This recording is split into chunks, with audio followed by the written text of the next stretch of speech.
meus caros colegas, sejam muito bem-vindos ao canal da Matemática. Hoje, no nosso quarto encontro, vamos continuar falando ainda sobre conjuntos.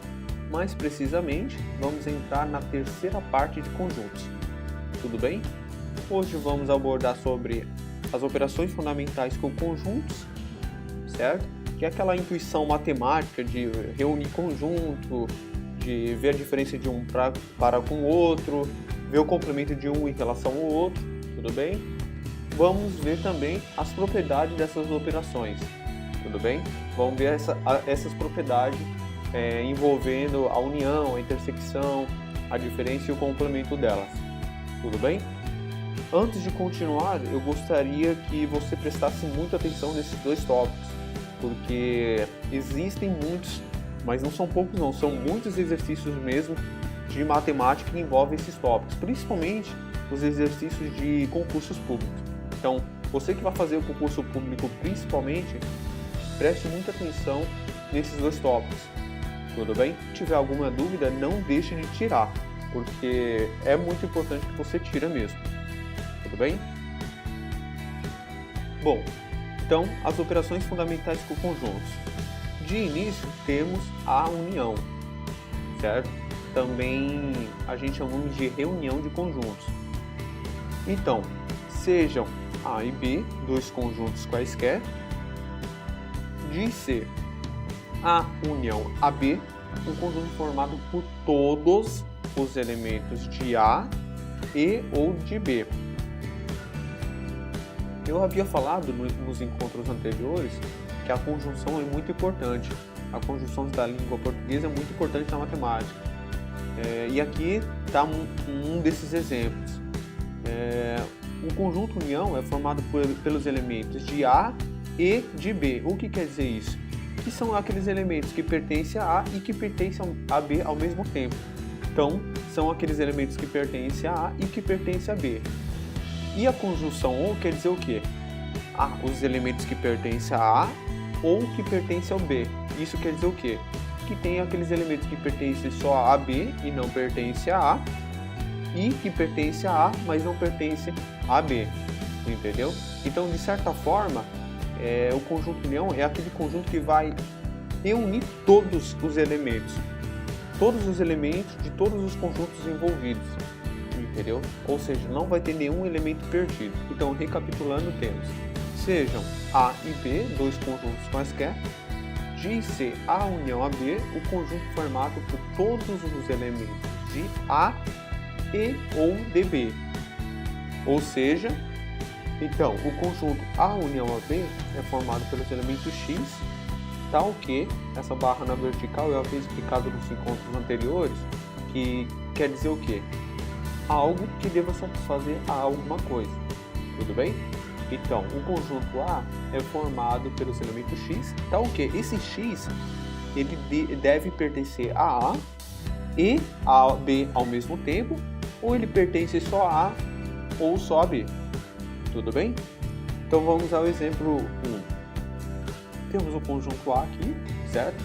Que tem os elementos 0, 1, 3 e 5, e o conjunto B, que tem os elementos 2, 3, 4 e 5. Então temos aqui o A, formado pelos elementos 0, 1, 3 e 5, o B, formado pelos elementos 2, 3, 4 e 5, e o conjunto união deles, A união a B, é formado pelos elementos que pertencem a A e que pertencem a B, ou os elementos que pertencem a A ou só pertencem a B. Então, o conjunto A união a B é formado pelos elementos 0, 1, 2, 3, 4 e 5. É importante observar o seguinte, o 0, por exemplo, só pertence ao conjunto A, certo? O 1 também, só ao conjunto A. Mas o 3, por exemplo, ele pertence tanto ao conjunto A quanto ao conjunto B, certo? Então, isso quer dizer o quê? Na hora que for reunir ou fazer a união de conjuntos, você não precisa colocar duas vezes o número 3, porque não se trata de elementos diferentes, certo? É o mesmo elemento, então não precisa repetir. Da mesma forma, o número 5. o número 5 pertence tanto ao conjunto A quanto ao conjunto B. Então você não precisa colocar duas vezes o número 5, até porque não se trata de elementos diferentes, é o mesmo elemento. Tudo bem? Agora, pela representação, certo? Pela representação do diagrama de Venn, pelo diagrama de Euler-Venn, temos aqui o conjunto A, certo? Formado pelos elementos 0, 1, 3 e 5, e o conjunto B, formado pelos elementos 2, 3, 4 e 5. Tudo bem? Aí, o que acontece? Fazendo uma observação, lembra que no primeiro encontro eu havia falado que facilita muito a visualização dos conjuntos pelo diagrama de Euler-Venn? Pois bem, é aqui que acontece. Aqui tem a união dos dois conjuntos. Então, ao contrário, pela representação por extensão, o diagrama de Euler-Venn facilita muito. Vamos ver uma coisa. Vamos supor que o conjunto A tivesse, ao invés de 4 elementos aqui, fosse 20, por exemplo. Que às vezes acontece isso, às vezes tem exercícios que pedem que trabalhe com vários elementos em um conjunto, principalmente PA, PG e assim por diante. Então, vamos supor que o conjunto A tenha 20 elementos e o conjunto B uns 15. Então, quando você for fazer a intersecção e for colocar entre chaves aqui os elementos que é o comum, não precisa se preocupar o que é intersecção, porque adiante eu vou explicar a respeito disso. Então, vamos supor que você queira ver os elementos que são comuns. Aí você vai colocar um por um, e às vezes você pode acabar deixando de pegar um ou acabar repetindo, entendeu? Então, pelo diagrama de Euler-Venn, você coloca os círculos que representam cada conjunto, a intersecção, que é essa região central aqui, que quer dizer os elementos que pertencem tanto ao conjunto A, é por isso que está dentro aqui do A, tá vendo? E o conjunto B, os elementos que pertencem tanto a A quanto a B, então é essa região central aqui, certo? Então você preenche todos os elementos que estão comuns aqui dentro, e depois, para complementar com o conjunto A, aí você faz, tem o 3 e o 5, aí para complementar o A só falta o 0 e o 1, entendeu? Da mesma forma, os elementos que formam o conjunto B. Então, já tem o 3 e o 5, para complementar o conjunto B todo, só faltam os elementos 2 e 4. Então aqui facilita muito a visualização pelo diagrama de Euler-Venn, entendeu? Então aqui facilita muito. Agora, voltando para o exemplo, o que acontece? A união AB, pode ver, ele acaba pegando toda a região. Toda essa região cinza quer dizer que é o conjunto A união AB. Então pode ver, não tem elementos que pertencem a A ou pertencem a B ou que pertencem a A e B ao mesmo tempo que vai ficar fora desse conjunto união. Pode ver, essa região toda cinza, de certa forma, acabou pegando todos os elementos. Tudo bem? Agora vamos ver a intersecção, que é o que mais efetivamente, pelo diagrama de Euler-Venn, acaba facilitando a visualização. Sejam A e B dos conjuntos quaisquer, diz-se a intersecção AB, o conjunto formado por todos os elementos que pertence a A e que pertence a B, simultaneamente. Tudo bem? O que quer dizer isso? Ele não quer um conjunto, que no caso é a intersecção, que pertence a A, ou que pertence a B, ou que pertence só a B e não pertence a A. Ele quer um conjunto formado por todos os elementos que pertencem a A e a B ao mesmo tempo. Tudo bem? Então, simultaneamente, o elemento que pertence a A, ele tem que pertencer a B, senão não é uma intersecção. Tudo bem? Ou seja, o conjunto intersecção de A e B é formado pelos elementos X, tal que esse X pertence a A e pertence a B. Tudo bem? Então vamos ao exemplo 1. Conjunto A formado pelos elementos 0, 1, 3 e 5, certo? E o conjunto B formado pelos elementos 2, 3, 4 e 5. Então, o conjunto A aqui, certo? 0, 1, 3 e 5. O conjunto B, 2, 3, 4 e 5. E o conjunto intersecção que são aqueles elementos que pertencem tanto a A quanto a B ao mesmo tempo, estão aqui entre colchetes 3 e 5, certo? Porque só são os elementos 3 e 5 que pertencem a A e a B ao mesmo tempo. Se você for ver o 0, por exemplo, o 0 tem no A, mas ele não tem no B. Assim também o 1. O 1 tem no A, mas não tem no B. Agora do conjunto B, temos o 2, só que não temos no conjunto A. E o elemento 4 do conjunto B, não temos no A. Entendeu? Então os elementos que tem ao mesmo tempo no conjunto A e no conjunto B são apenas o 3 e o 5. Tudo bem? Agora, pela representação, pelo diagrama de Euler-Venn, temos aqui o conjunto A, formado pelos elementos 0, 1, 3 e 5. O conjunto B, formado pelos elementos 2, 3, 4 e 5. Tudo bem? E a intersecção, essa região cinza aqui. Essa região cinza, ou seja, que são aqueles elementos comuns que pertencem a A e a B ao mesmo tempo. Pode ver, o 3 e o 5 está dentro do conjunto B aqui, ó. Está dentro do, pode ver, o 3 e o 5 está dentro do conjunto B aqui, certo? Assim como o 3 e o 5 também está dentro do conjunto A, olha aqui. Entendeu? Então, o conjunto A está todo completo aqui. O conjunto B está todo completo aqui também. Mas a região da intersecção é justamente essa região cinza aqui, pelos elementos 3 e 5. Tudo bem? Agora a diferença entre dois conjuntos. Sejam A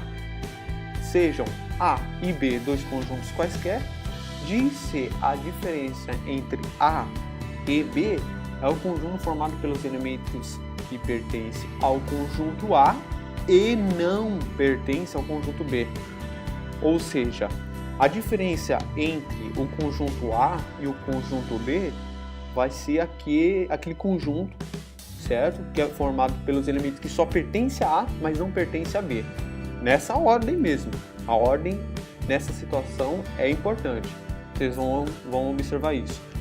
Então, a diferença entre A e B é formado pelos elementos X, tal que esse X só pertence a A e não pertence a B. Tudo bem? Então, essa é uma diferença. Bom, qual é a diferença de um conjunto com o outro? Qual é a diferença? A diferença é que esses elementos só pertencem a A e não pertencem a B. Tudo bem? Então vamos ao exemplo. O exemplo 1. Temos aqui o conjunto A, formado pelos elementos 0, 1, 3 e 5. O conjunto B, formado pelos elementos 2, 3, 4 e 5. Tudo bem? Agora, a diferença de A para com B, né, a diferença entre esses dois conjuntos é o seguinte. São os elementos que pertencem a A e não pertencem a B. Então vamos ver aqui.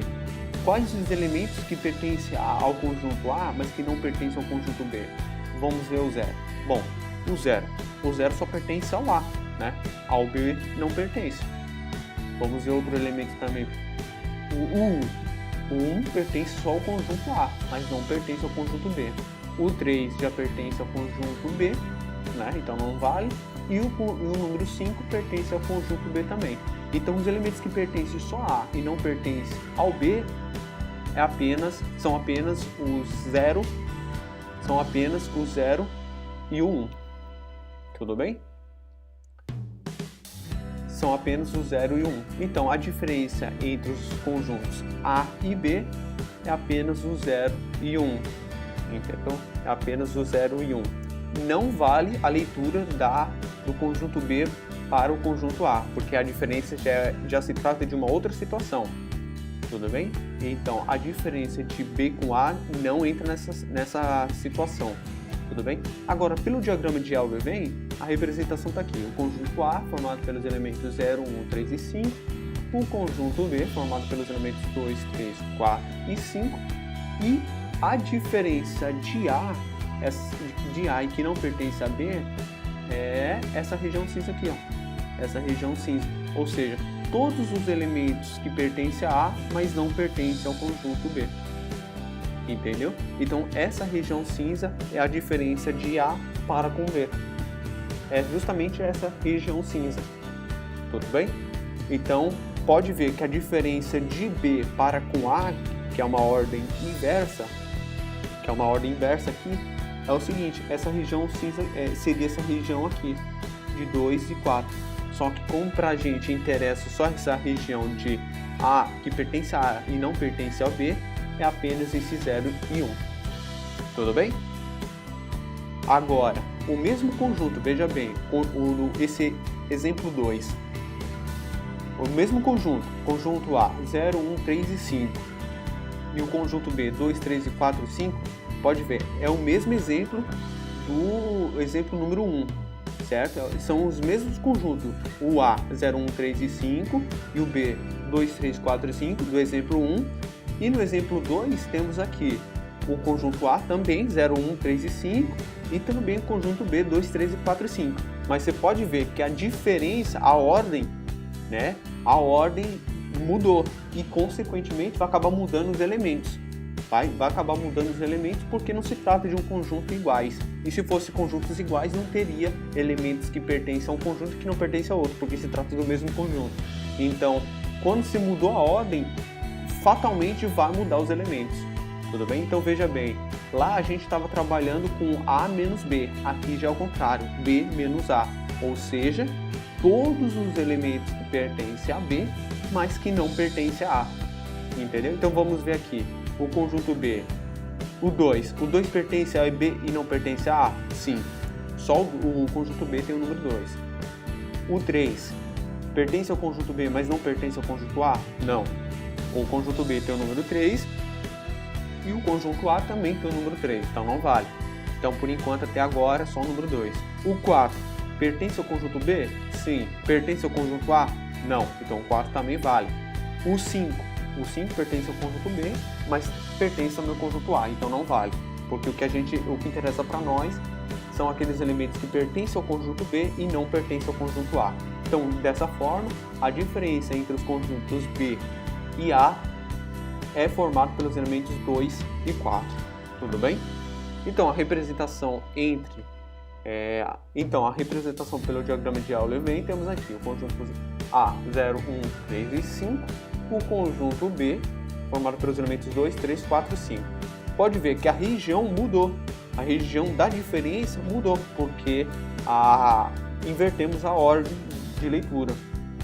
No exemplo 1, vamos ver o exemplo 1, a região cinza, que era o que interessava para nós, era essa região aqui, ó, essa região do lado esquerdo, digamos assim. Enquanto no exemplo 2, a região cinza mudou, foi para essa região do lado direito, digamos assim também, né? Então, pode ver, os elementos mudaram, porque o que pertence ao conjunto B e não pertence ao conjunto A são apenas esses dois elementos aqui, o 2 e o 4. Tudo bem? Então, a ordem é muito importante. Quando se trata de diferença entre conjuntos, a ordem é extremamente importante.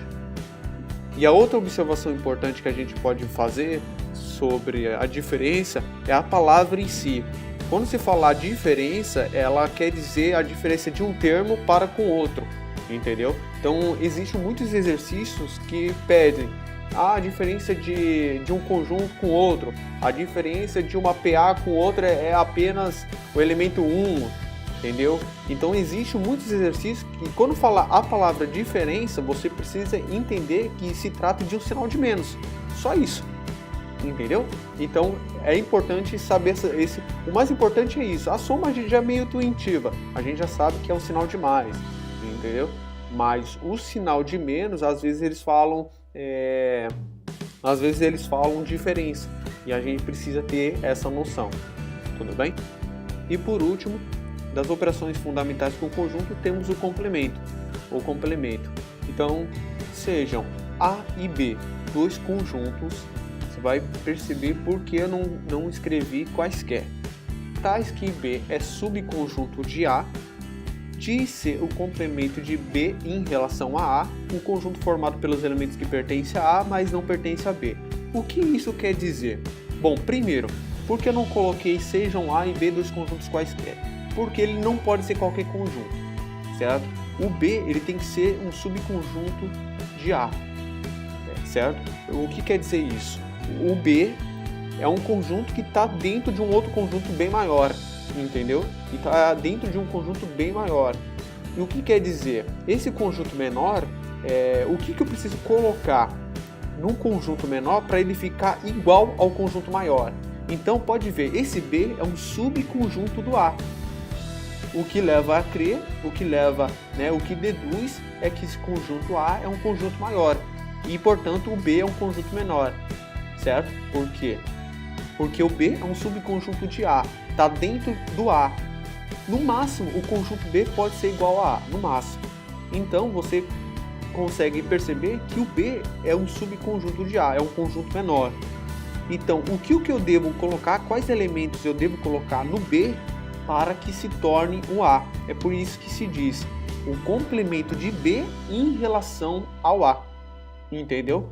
Então, recapitulando, sejam A e B dois conjuntos, não quaisquer, certo? Porque não pode ser qualquer conjunto, tais que o B é um subconjunto de A. Então diz, o complemento de B em relação a A, o conjunto formado pelos elementos que pertencem a A, certo? Que é aquele conjunto maior, mas não pertence a B. Ou seja, é um conjunto que não pertence a B, mas a gente precisa colocar, né, nesse complemento para que tenha-se um conjunto A, que é o conjunto maior. Tudo bem? A gente já vai entender através do diagrama de Euler-Levin, que é aquilo que eu havia falado. É muito mais prático a visualização. Tudo bem? Então, o complemento de B em relação ao A, certo? Esse C maiúsculo aqui, certo? O complemento de B em relação a A é o mesmo que a diferença de A para com B. Tudo bem? Que é formado pelos elementos que pertencem a A, que é o conjunto maior, mas não pertence a B. É por isso que fala, vou complementar o conjunto B. Mas em relação ao quê? Em relação ao conjunto maior, que é o A. Entendeu? Então, o complemento de B em relação a A é o mesmo que o que tem em A, mas não tem em B. Só que por quê? Se trata de complemento e não apenas de uma diferença de A para com B. Porque neste caso o complemento quer dizer o quê? O complemento já leva a induzir a pessoa a pensar que tem um conjunto dentro de um outro. Entendeu? Quando se tratar de complemento, você já precisa interpretar o seguinte: existe dois conjuntos, só que um é subconjunto do outro. Entendeu? Ao contrário da diferença entre conjuntos, você só tem apenas aqueles dois conjuntos lá que tem elementos em comum, mas nenhum pertence totalmente, nenhum está totalmente dentro do outro. Entendeu? Então essa é a diferença entre complemento e a diferença. O complemento nada mais é que uma diferença, só que o único detalhe é que um é subconjunto do outro. Então vamos ao exemplo para simplificar mais. Temos aqui o conjunto A, formado pelos elementos 0, 1, 2, 3, 4, 5 e 6. O conjunto B, formado pelos elementos 2, 3 e 4. Tudo bem? Então vamos fazer o complemento de B em relação a A. Tudo bem? Vamos fazer o complemento de B em relação a A. O que quer dizer isso? Quais elementos que eu devo colocar em B para que se tenha o A? Pode ver o que eu havia falado, que o B é um subconjunto de A, porque todos os elementos que estão em B estão em A. Por exemplo, o 2, o 3 e o 4 estão no conjunto A. 2, 3 e o 4. Então o B é um subconjunto do A, é um subconjunto. Só que pode ver ainda que tem elementos que tem em A e não tem em B. Então essa é a diferença do complemento. Então o complemento de B em relação a A são os elementos que não tem em B, mas a gente precisa colocar para que se tenha o conjunto maior, que é o A. Então vamos ver. O conjunto B só tem os elementos 2, 3 e 4. Já o conjunto A tem o 0, o 1, o 5 e o 6. O 0, 1, 5 e o 6 são os elementos que a gente precisa para complementar o B. Bacana, né? Então, o complemento de B em relação ao A, ou então, o complemento de B em relação a A é igual o que tem em A e que não tem em B. Só que a diferença nessa situação toda, né, quando você vê essa diferença aqui, não se trata de uma diferença simples, essa é a diferença de complemento. Ou seja, se é diferença de complemento, a gente já tem que pensar que um é conjunto do outro, um é subconjunto do outro, tudo bem? Então, os elementos que a gente procura, é o 0, o 1, o 5 e o 6. Agora, pelo diagrama de Euler-Venn, que facilita a visão, é justamente isso daqui. O 2, o 3 e o 4, que é esse círculo aqui, representa o conjunto B. Pode ver que todos os elementos que estão em B pertencem ao conjunto A. Ou seja, é um subconjunto do A. Tudo bem? E só que os elementos que a gente procura são esses elementos que estão em A, mas que não estão em B. Ou seja, a gente precisa somar em B para que se tenha um conjunto todão em A. É essa palavra mesmo, todão, para você entender que realmente envolve todos os elementos de B, só que não estão em B efetivamente. Então, é justamente essa região cinza, 0, 1, 3 e 5. Tudo bem? Então, o que a gente procura, o complemento de B para que se tenha o A, é formado pelos elementos 0, 1, 5 e 6. Tudo bem? E agora a gente vai ver as propriedades das operações fundamentais com conjunto. As propriedades das operações de conjunto que a gente viu até agora. Tudo bem? A gente vai começar a ver as propriedades em si.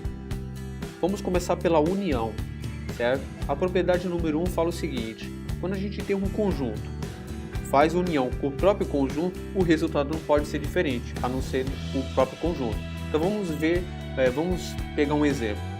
Vamos supor que o conjunto A seja formado pelos elementos 1, 2 e 3, certo? Quando a gente faz a união com outro conjunto, que na verdade é o mesmo, 1, 2 e 3, o resultado só vai ser ele mesmo, 1, 2 e 3, tudo bem? Já que a gente não pode repetir os números, a gente não pode fazer 1, 1, 2, 2, 3, 3, entendeu? Porque não se trata de elementos diferentes e sim os próprios elementos. Entendeu? E essa propriedade tem o nome de idempotente. Então é esse nome que se dá essa operação, essa propriedade em si. A união a A ou qualquer outro conjunto, quando a gente faz uma união com o próprio conjunto, o resultado é o conjunto em si. Tudo bem? A propriedade número 2 fala o seguinte: quando a gente tem um conjunto, faz união com um conjunto vazio, esse 0 na diagonal, o que acontece? O resultado só vai ser o próprio conjunto. Isso é até fácil de se compreender, certo? Isso é até fácil de se compreender. Por quê? Porque quando você imagina o próprio conjunto fazendo união com outro, vamos supor 1, 2 e 3, o conjunto A, 1, 2 e 3, unindo com um conjunto vazio que não tem elemento nenhum, qual vai ser o resultado dessa operação? Vai ser o próprio 1, 2 e 3, entendeu? Vai ser o próprio 1, 2, 3 porque não tem outro resultado, não tem outro elemento para se adicionar ao conjunto 1, 2 e 3, que é o conjunto A. Então, esse conjunto vazio a gente chama de elemento neutro, certo? Porque ele não vai alterar em nada essa união, tudo bem?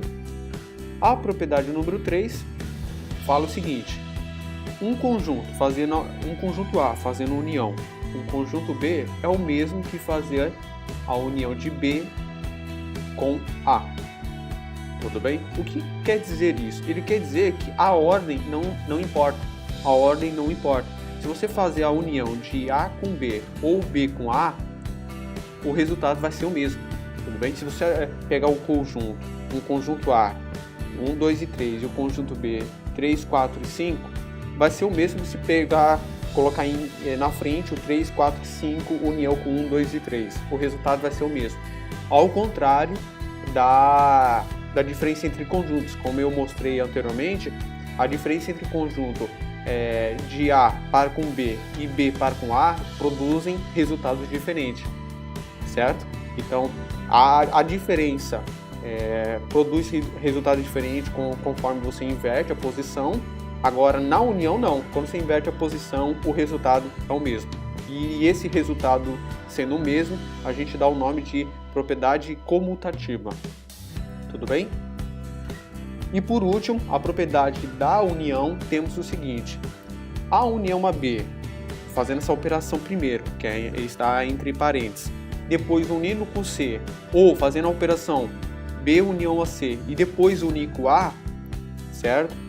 Vai produzir o mesmo resultado, certo? Então, mais uma vez, essas operações entre 3 a mais conjuntos não vai ter problema. O resultado vai ser sempre o mesmo, tudo bem? E esse resultado de você unir dois conjuntos primeiros, ou unir o terceiro, que é o último, ou reunir os dois últimos e unir o primeiro, vai produzir o mesmo resultado. E essa propriedade a gente dá o nome de associativa. Tudo bem? Bom, agora as propriedades da intersecção.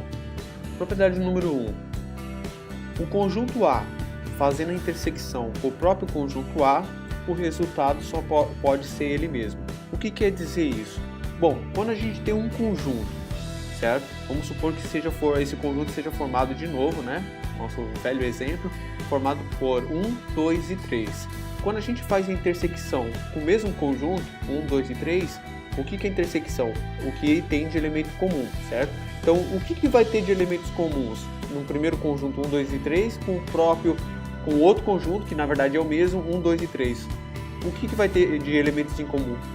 Todos os conjuntos mesmo, todos os elementos em comum, certo? Então, quando a gente faz a intersecção de um conjunto com o próprio conjunto, o resultado só pode ser ele mesmo.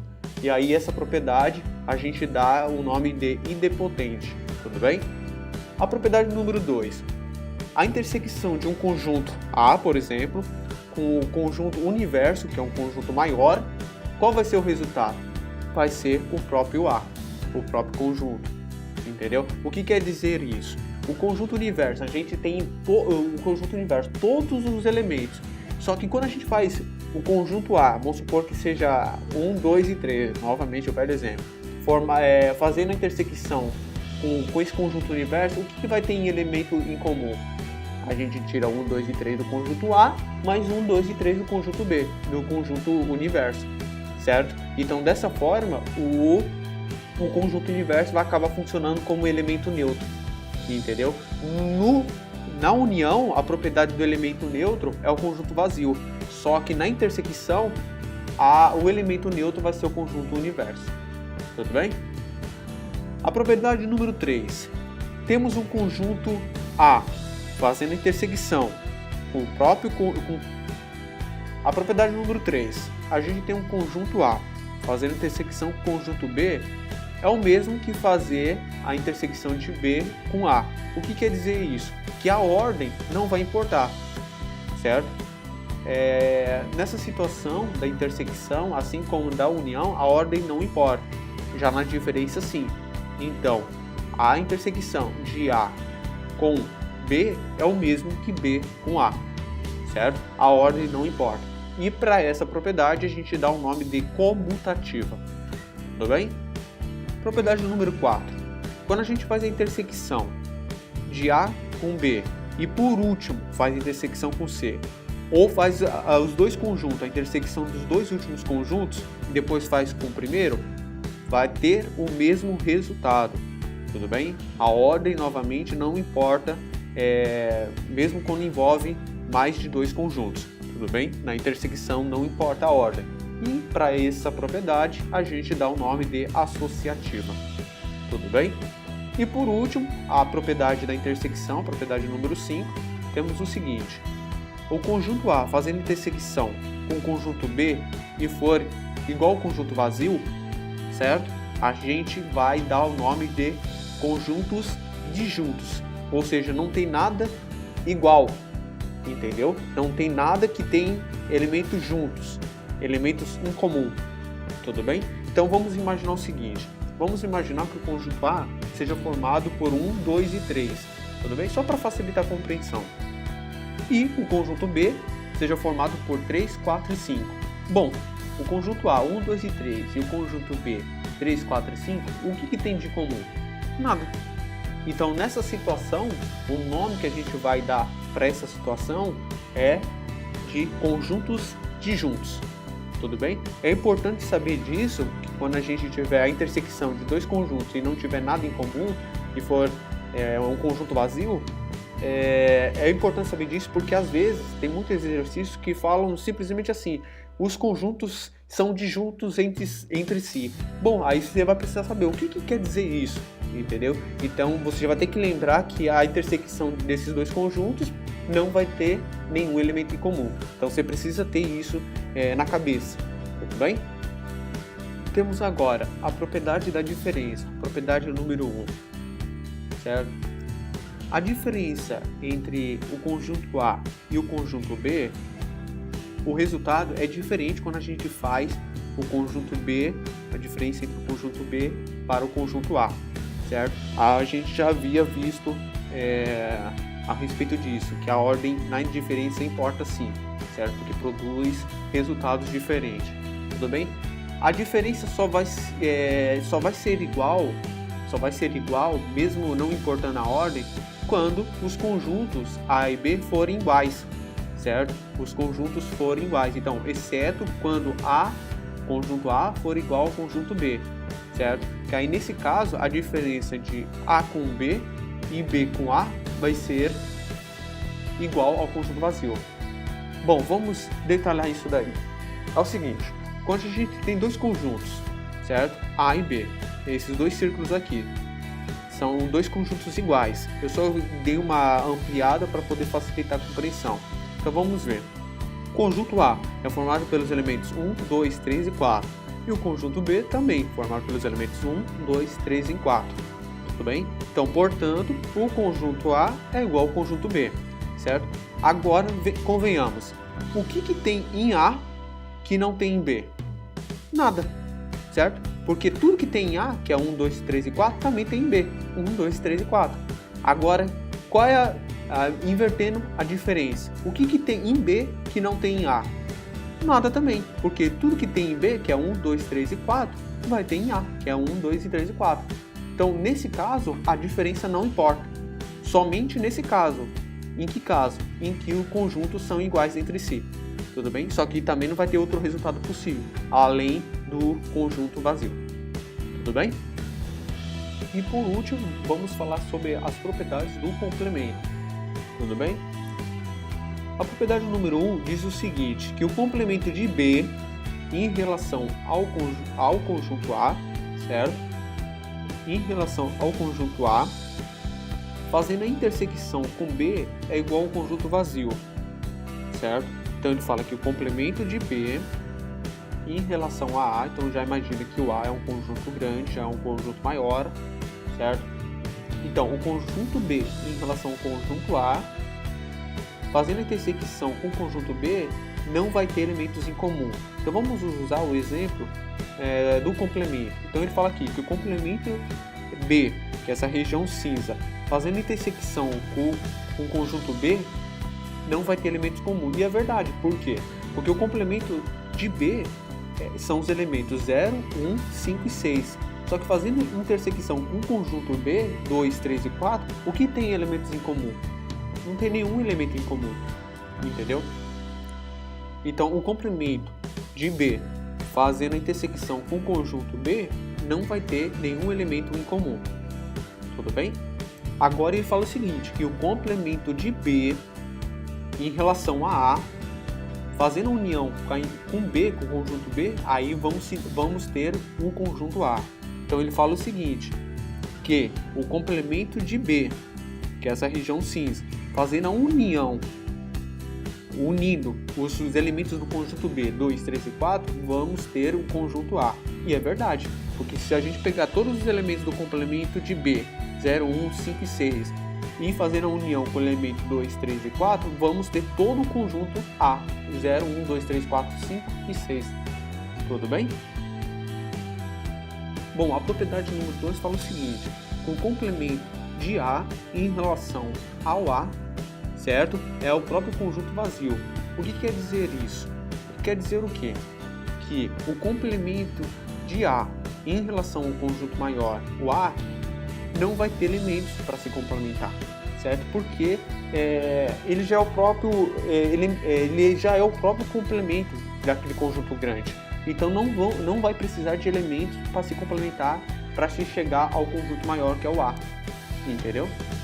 Só que ele falou outra coisa, que o complemento do conjunto vazio em relação ao conjunto maior que é o A, aí sim vai ser o próprio A. Então, a gente precisa saber o seguinte: no próximo encontro eu vou falar sobre o número de elementos de um conjunto e o número de subconjuntos possíveis de um conjunto. Não se preocupe que no próximo encontro eu vou explicar sobre isso. Mas de antemão eu posso dizer o seguinte, que todo conjunto tem elemento como um dos elementos, um subconjunto. Como subconjunto, um conjunto vazio. Ou seja, vamos supor que dentro do conjunto A, esse A aqui, que é o conjunto maior, a gente tem o elemento conjunto vazio. Tudo bem? Só que a gente sabe que conjunto vazio não é nada. Entendeu? Então, bom, o que eu preciso colocar no conjunto vazio para se ter um conjunto maior A? Tudo! Ou seja, todos os elementos que tem o A, para se complementar e chegar no complemento no maior conjunto que é o A. Entendeu? Então, para complementar o conjunto que é um subconjunto vazio, eu preciso colocar o próprio A para se ter o conjunto maior. Tudo bem? Bom, a propriedade do número 3 fala o seguinte: o complemento de B em relação a A, certo? A gente já até sabe, de tanto visualizar, que é aquela região cinza. Vamos imaginar, mas eu já vou voltar no exemplo. Aí ele fala que dessa região cinza, o complemento dessa região cinza em relação a A é o próprio conjunto B. Entendeu? Então, de novo, o complemento da região B, certo? O complemento de B em relação a A. A gente já sabe, de tanto ver, o exemplo, a gente já sabe que é aquela região cinza. Só que ele fala, esse outro ser aqui, o primeiro, ele fala que é o complemento dessa região cinza, certo? Em relação a A. Em relação a A. Ou seja, qual é o complemento da região cinza? Qual é o complemento da região cinza? A gente tem a região cinza, qual é o complemento da região cinza para se ter o A? É o conjunto B. Entendeu?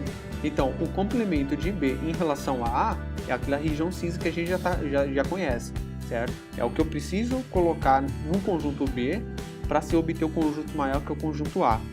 Tudo bem? Então, A vai ser a região cinza. Agora ele fala aqui que é o complemento dessa região cinza em relação a A, certo? E qual é o complemento dessa região cinza em relação a A? Qual é o complemento dessa região cinza em relação a A, que é o conjunto maior? É o próprio conjunto B. Bacana, né? Agora a propriedade número 4 ele fala o seguinte: vamos imaginar que o B e o C são subconjuntos no conjunto A, tudo bem? É importante saber disso, porque se trata de um complemento, tá? É uma diferença especial, mas são subconjuntos. Então, vamos imaginar o seguinte: a intersecção do conjunto B com o conjunto C, certo? Vai dar uma certa região, aquela região central dos dois conjuntos, tudo bem? Vamos imaginar isso. Eu aconselho ainda você colocar no caderno. Faz uma simulação lá, escolhe uns conjuntos, escolhe um conjunto A, que seja o conjunto maior, e escolhe o conjunto B e um conjunto C, de modo que todos os elementos que tem de B e C estejam no A, tudo bem? Essa demonstração aqui eu vou deixar por conta de vocês forçarem a sua cabeça a pensar nisso daí, a provar essas propriedades, tudo bem? Mas de antemão, vamos analisar aqui. É o seguinte: temos o conjunto B fazendo a intersecção com o conjunto C. A gente já consegue imaginar que é aquela região central, tudo bem? A gente já consegue imaginar que é aquela região central do conjunto B unindo ali com o conjunto C, só que ele fala que é aquela região central que é o que tem em comum. Aí ele fala que o complemento dessa região em relação ao conjunto maior, que é o A, vai ser o mesmo que o complemento de B em relação a A, que é aquela região toda branca, mais a região branca do conjunto C que não pegou, porque ele falava que só queria a intersecção, certo? E depois unindo com o complemento de C em relação a A, que é aquela região branca, toda branca, mais a região branca do conjunto B. Porque também a gente não pegou o conjunto B, já que ele falava que queria só a intersecção, entendeu? Então, eu vou deixar vocês provarem isso, tudo bem? Vou deixar vocês provarem. Se tiver muita dificuldade, eu faço um vídeo eu faço um vídeo demonstrando essas duas propriedades restantes, que é a 4 e a 5, tudo bem? Mas vocês vão ver, eu sugiro vocês fazerem isso no caderno, que aí vocês vão ver que realmente bate essa igualdade, tudo bem? E analogamente, só que a operação inversa, tudo bem? A propriedade número 5 diz o seguinte: a gente pega a união, certo? A gente pega a união de B com C, ou seja, vai ser toda a região cinza, a região da intersecção, a região B e a região C, tudo bem? A gente une tudo aquilo. E o complemento disso tudo em relação ao A, ao conjunto A, que é o conjunto maior, vai ser o mesmo que fazer a intersecção do complemento de B em relação a A, que aí pega a região cinza de C e pega toda a região restante que envolve o conjunto para se ter o A, e também vê a região comum do complemento de C em relação a A, entendeu? E que envolve justamente aquela região do conjunto B, certo? Do conjunto B para se ter todo o conjunto A. Mas enfim, de toda forma, é importante. Essas duas propriedades, eu diria que são as mais importantes. Depois da propriedade da união e da intersecção, eu diria que essas duas propriedades são as mais importantes. Mas é importante ver que essas propriedades elas se comunicam, entendeu? Então, de toda forma, eu vou deixar vocês analisarem isso no caderno, tudo bem? Vou deixar vocês analisarem isso no caderno. Eu sugiro vocês criarem um conjunto B, certo? Eu sugiro vocês criarem um conjunto B, um conjunto C também, tudo bem? E escreve eles por extensão, certo? Escrevem eles por extensão e depois vê elementos que têm em comum esses dois conjuntos B e C, certo? E de modo que o conjunto A pegue todos os elementos que tem em B e que tem em C. Aí você faz essa avaliação aí. Você avalia se realmente o complemento dessa região da intersecção aqui, da intersecção de B e C, vai ser o mesmo que vai dar toda a região de complemento de B em relação a A, unido com o complemento de B em relação a A, e o complemento de C em relação a A. Tudo bem? Bom, por hoje é só, certo? Por hoje é só, mas no próximo encontro a gente vai realmente entrar nas operações matemáticas, tudo bem? A gente vai efetivamente entrar nas operações matemáticas, a gente vai começar a fazer contas, a gente vai começar a operar efetivamente. Até agora a gente foi mais na parte essencial da matemática, mais aquelas noções intuitivas de conjunto, de união de elemento com elemento, de conjunto com conjunto, tudo bem? Mas no próximo encontro a gente vai efetivamente a fazer operações. A gente vai começar a fazer operações matemáticas, né, as operações essenciais da matemática, que é a adição, subtração, efetivamente nos conjuntos numéricos. Aí sim a gente vai começar a fazer adição, subtração, multiplicação, divisão, potenciação, radiciação, no conjunto dos números naturais, todas essas operações no conjunto dos números inteiros, todas essas operações no conjunto dos números racionais e assim por diante. Aí sim a gente vai começar a trabalhar com regras e propriedades, exercício em cima de exercício. Aí sim a gente vai começar a ter a noção da matemática em si. Tudo bem? Se tiver alguma dúvida, eu sugiro que manda por e-mail, tudo bem? Tem um e-mail do canal canaldamatemática@hotmail.com. Manda por e-mail ou escreve nos comentários. Se precisar especifica o minuto da dúvida que surgiu, o minuto onde começou a sua dúvida, tudo bem? Ah, e outra coisa, não se esqueçam de se inscrever no canal e dar aquele seu joinha. Isso ajuda o canal a crescer e, consequentemente, ajudar a continuar produzindo vídeos como esse. Então por hoje é só, então você já sabe, estou te aguardando no próximo encontro. Fui!